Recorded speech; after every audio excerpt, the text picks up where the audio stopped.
舊灣仔郵政局係全港現存最歷史悠久嘅郵政建築物，1915年啟用為灣仔郵政局，直到1990年被評為2級歷史建築，更加係全港唯一一間被列為法定古蹟嘅郵政建築。呢座過百年歷史嘅建築結束咗郵政服務之後，曾經改為灣仔環境資源中心。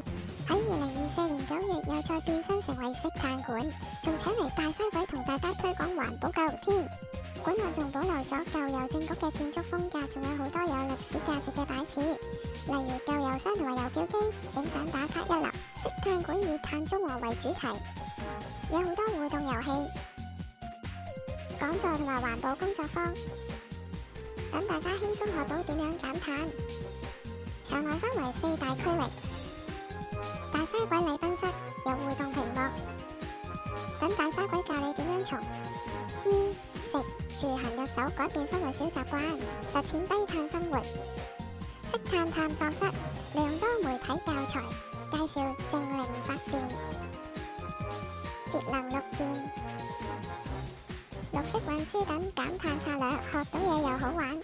大西鬼辦公室專門用嚟搞活動同埋環保工作坊，適合一家大細或者學校參觀㗎。式炭小花園有綠化牆身同埋本地廢木再造嘅座椅，環境舒服，仲好適合打卡㗎。如果想知道更加多嘅環保知識，或者想揾一個好玩又有意義嘅地方參觀，式炭館絕對係一個好嘅選擇。快啲約埋朋友一齊去啦！免費㗎。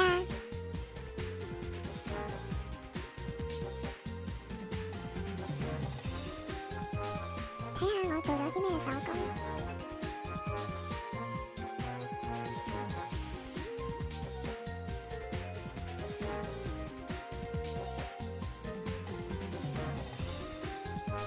呢個鐘真係識得喐㗎。